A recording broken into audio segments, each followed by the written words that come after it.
My dear students, आइए एक assignment देख लेते हैं, छोटा सा ब्रीफिंग कर लेते हैं पास्ट टेंस के ऊपर।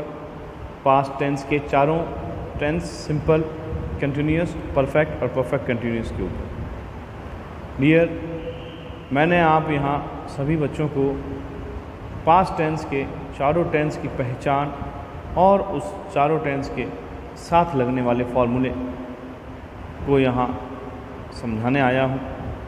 आप अच्छी तरह से इन सेंटेंस को देखो, कैसे इन सेंटेंसेस में पहचान होगी और कैसे इनके फॉर्मूले होंगे।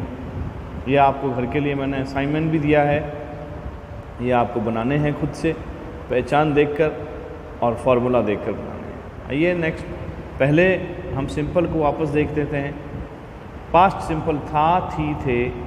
वाक्य के अंत में पहचान लाया, गया, दिया, आ, ई, ए, या पे वाक्य ख़त्म हो और फॉर्मूला इसका बनेगा सब्जेक्ट वॉज वर या फिर ऑब्जेक्ट और subject verb second form object. Past continuous की यदि बात हम करें स्टूडेंट्स, तो आप देखें वाक्य के अंत में रहा था, रही थी, रहे थे और फॉर्मूला इसका रहेगा सब्जेक्ट वॉज या वर्ब सब्जेक्ट के अकॉर्डिंग लगाएंगे, वर्ब की फर्स्ट फॉर्म आईएनजी फॉर्म के साथ और ऑब्जेक्ट। दूसरी अगर बात करें हम परफेक्ट टेंस की, तो डियर स्टूडेंट्स उसको भी आप देखें कि हमने परफेक्ट में कहा था चुका था, चुकी थी, चुके थे, ले ली थी, दे दी थी, की थी, लिया था, दिया था। ये भी पहचान में हम ऐड कर सकते हैं पास्ट परफेक्ट टेंस के लिए। फॉर्मूला जस्ट सिंपल साधा सा फॉर्मूला है। सब्जेक्ट के साथ में आप हैड लगाएं, हैड के साथ में सेकंड फॉर्म लगाएं अथवा थर्ड फॉर्म लगाएं एंड ऑब्जेक्ट लगाएं। नेक्स्ट कैटेगरी हमारी है past perfect continuous tense. Since for के साथ में समय से रहा था, रही थी, रहे थे। एक बार फिर से देखिए, समय से यानी हमें सिंस और फॉर का यूज़ करना है इस टेंस में। आपको देखना है formula subject had been, verb first form ING, object since for plus time. वापस देखिए, subject had been, verb first form ING, object since या फॉर टाइमिंग के हिसाब से। मैं अपने पहले वीडियो में, पहले लेक्चर में आपको बता चुका हूँ कि सिंस का प्रयोग आप कहाँ करें, फॉर का प्रयोग आप कहाँ करें। बेहतर होगा आप पहले वाला वीडियो एक बार फिर से देखें। छोटी सी ब्रीफिंग में यहाँ फिर से किए देता हूँ। सिंस यानी पॉइंट ऑफ टाइम, निश्चित समय के लिए। फॉर पीरियड ऑफ टाइम, समय अवधि के लिए हमें यहाँ पर फॉर का प्रयोग करना है और जो भी टाइम है उस टाइम के अकॉर्डिंग ही हमें यहाँ पर सिंस और फॉर का प्रयोग करना है। आइए कुछ सेंटेंस देख लेते हैं।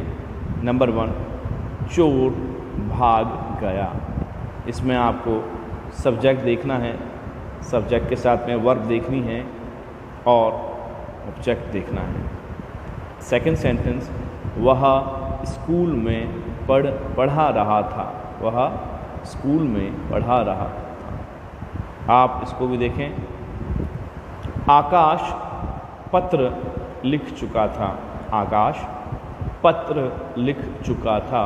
एक बार फिर देख लीजिए बेटा, आकाश पत्र लिख चुका था। नेक्स्ट फोर्थ सेंटेंस देखिए, रविंद्र 1980 से कविता लिख रहा था, रविंद्र 1980 से कविता लिख रहा था।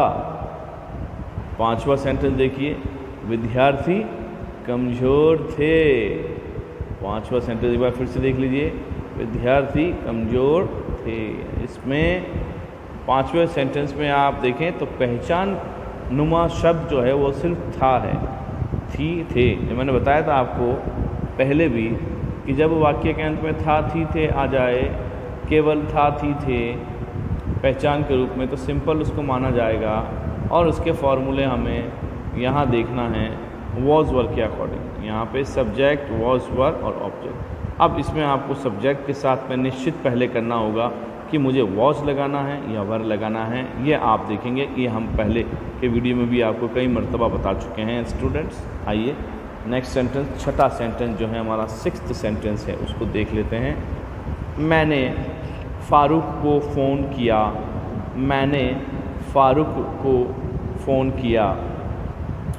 7वां सेंटेंस देखिए, वह सुबह से गाने सुन रहा था, वह सुबह से गाने सुन रहा था।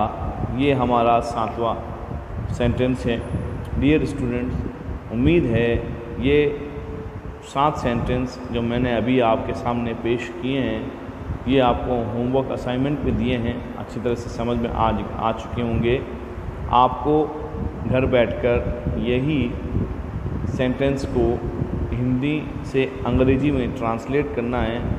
बेहतर होगा कि आप इन 7 सेंटेंस को अच्छी तरह पढ़ें, इनके वाक्य के अंत की पहचान को अच्छी तरह से नोट करें और उस पहचान को नोट करने के बाद यहाँ पर ये फार्मूला आप ज़रूर देखें, क्योंकि इसी फार्मूले से ही ये सारे सेंटेंस बनेंगे। स्टूडेंट्स, अगर ये सब आप काम कर लिया आपने, तो यकीन मानिए आपको अच्छी खासी अंग्रेज़ी के अनुवाद करने का तरीका पता चल जाएगा।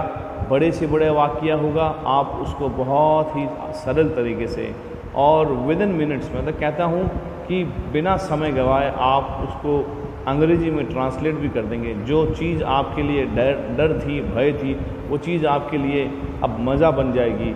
आप स्टूडेंट्स इंशाल्लाह अल्लाह की ज़ात से बड़ी उम्मीद है कि ये पहचान और फार्मूला देखेंगे तो ये ट्रांसलेट कर लेंगे आसानी से आप, और आपके मुंह से ही ये शब्द निकलेंगे कि अंग्रेज़ी जैसा सरल विषय शायद ही कोई है जिसको आप पहले एक डरावना विषय, एक भयानक विषय, एक डिफ़िकल्ट विषय समझते थे कि अंग्रेज़ी तो हमारे बस की बात नहीं है। स्टूडेंट, मैं फिर बता रहा हूँ, आप पहचान देख लें, फार्मूला देख लें और सिर्फ इस सेंटेंस के मीनिंग अगर आपको आ जाए, तो डिफ़िकल्ट वर्ड अगर हैं तो आप बड़े से बड़े सेंटेंस का स्ट्रक्चर अपने खुद शब्दों में बना पाएंगे माय डियर स्टूडेंट। बड़े से बड़ी रिपोर्ट लिख पाएंगे, क्वेश्चन आंसर लिख पाएंगे, और तो और ऐसे भी लिख पाएंगे, चाहे उसकी शब्द सीमा कोई भी हो। स्टूडेंट्स, तो कभी भी डरे नहीं, आप हमेशा ध्यान रखें, no one is perfect,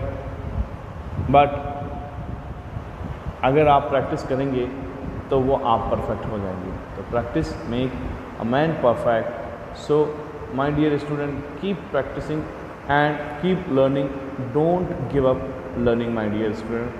Thank you all of you, all the best, goodbye.